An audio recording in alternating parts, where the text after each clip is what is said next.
यहूदिया के एक छोटे से गांव नाजरेथ में एक युवा लड़की मरियम रहती थी। मरियम एक सरल हृदय और भक्तिपूर्ण आत्मा थी। एक दिन स्वर्गदूत गब्रिएल उसके पास आया और बोला, हे मरियम, तू धन्य है, तू एक पुत्र को जन्म देगी, उसका नाम यीशु रखेगी और वह परमेश्वर का पुत्र कहलाएगा। मरियम चौंक गई, पर उसने विश्वास किया। यूसुफ उसका मंगेतर जब यह सब जानता है तो वह भी परमेश्वर के मार्ग में चलता है। जब यीशु का जन्म बेथलेहम की एक गुफा में होता है तो स्वर्ग में स्वर्गदूत गाते हैं और चरवाहे उस नवजात राजा के दर्शन को आते हैं। यीशु बचपन से ही असाधारण ज्ञान और करुणा से भरे थे। एक बार जब वे 12 वर्ष के थे, यरूशलेम के मंदिर में धर्मशास्त्रियों से बात कर रहे थे। लोग उनके ज्ञान को देखकर चकित रह गए। वे अपने माता पिता के साथ लौट आए, लेकिन उनका हृदय पहले से ही अपने परमपिता की योजना में लगा था। 30 वर्ष की आयु में यीशु ने यरदन नदी में यूहन्ना बपतिस्मा देने वाले से बपतिस्मा लिया। जब वे जल से बाहर आए तो स्वर्ग खुल गया और एक आवाज आई, यह मेरा प्रिय पुत्र है जिससे मैं प्रसन्न हूँ। उसके बाद वे जंगल में 40 दिन तक उपवास करते हैं और शैतान की परीक्षा का सामना करते हैं, परंतु वे विजयी होते हैं। यह उनकी सेवकाई की शुरुआत थी। यीशु ने असाध्य रोगियों को चंगा किया, अंधों को दृष्टि दी, गूंगों को वाणी दी और मरे हुओं को जीवित किया। उन्होंने लोगों को प्रेम, क्षमा और सत्य का मार्ग दिखाया। एक चमत्कारी घटना। समरिया के एक गांव में एक विधवा स्त्री थी, हन्ना। उसका एकमात्र पुत्र मर चुका था। वह गहरे शोक में थी। जब यीशु वहां पहुंचे तो उन्होंने कहा, हे स्त्री, मत रो। उन्होंने उस मृत बालक को छुआ और कहा, हे युवक, उठ खड़ा हो। लड़का जीवित हो गया।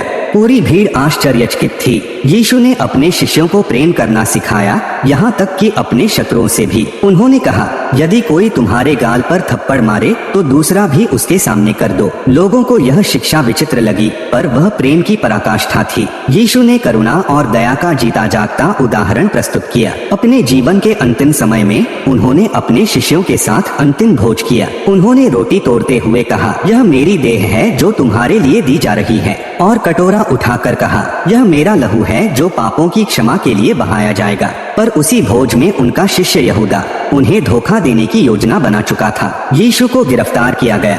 उन्होंने कोई प्रतिकार नहीं किया। उन्हें कांटों का ताज पहनाया गया, पीटा गया और फिर क्रूस पर चढ़ा दिया गया। जब वे क्रूस पर लटके थे, उन्होंने कहा, हे पिता, इन्हें क्षमा कर, क्योंकि ये नहीं जानते कि क्या कर रहे हैं। और फिर उन्होंने अंतिम शब्द कहे, यह पूरा हुआ। यीशु को कब्र में रखा गया, परंतु तीसरे दिन कब्र खाली पाई गई। स्वर्गदूत ने कहा, वह यहाँ नहीं है, वह जी उठा है। यीशु ने अपने शिष्यों को दर्शन दिया और कहा, जाओ, सब जातियों में जाओ और सुसमाचार सुनाओ। यीशु के शिष्य जो कभी डरते थे, अब निर्भय होकर सुसमाचार सुनाने लगे।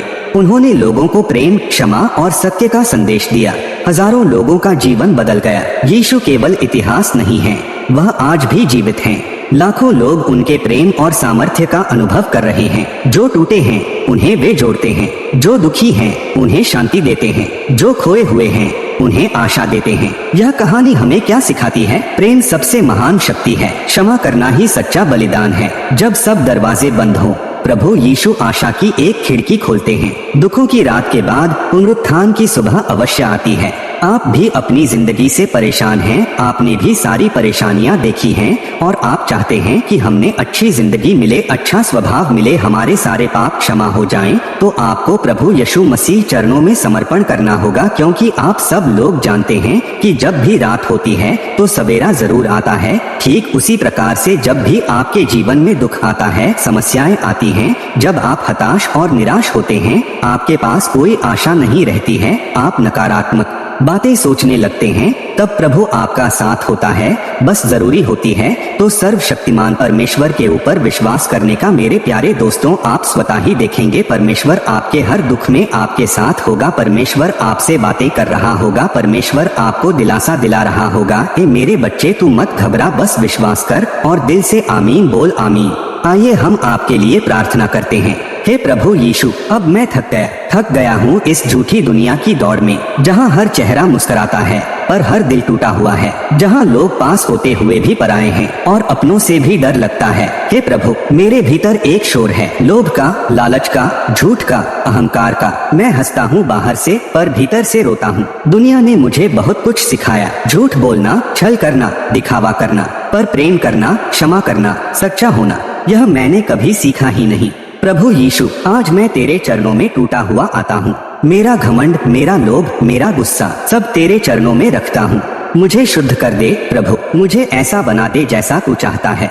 मुझे रोने दे यीशु, इतना रोने दे कि मेरी आत्मा के अंधकार बह जाए, इतना रोने दे कि मुझ में तेरी ज्योति उतर आए। मुझे झुका दे प्रभु, झुका दे मेरी गर्दन, मेरी आत्मा, मेरा हृदय, क्योंकि मैं अब और नहीं सह सकता। हे यीशु, इस माया ने मुझे अंधा कर दिया था, लेकिन आज मैं देख रहा हूँ तेरी करुणा को, तेरे प्रेम को, तेरे बलिदान को।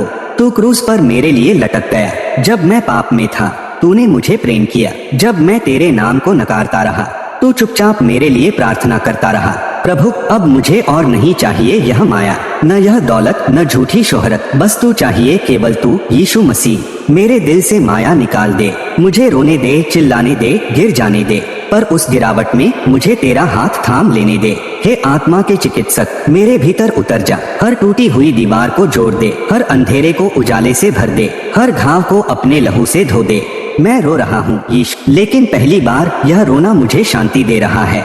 तेरे सामने मैं कुछ भी नहीं हूँ, पर तू सब कुछ है। तेरी बाहों में मुझे जीवन मिल रहा है, तेरे प्रेम में मुझे मुक्ति मिल रही है। मुझे तेरी आत्मा से भर दे, ताकि जो मुझे देखे वो तुझे देखे, जो मेरी आवाज सुने वो तेरा प्रेम महसूस करे, जो मेरे साथ चले वो तेरे साथ चलना शुरू कर दे। हे यीशु, अब मैं केवल तेरा हूँ, मेरे जीवन का उद्देश्य केवल तू है। मुझे अपने रूप में ढाल ले, मुझे अपने जैसा बना ले। धन्यवाद यीशु कि तूने मुझे बुलाया जब मैं अंधकार में खो गया था। अब मैं तेरा हूँ सदा के लिए। आमीन।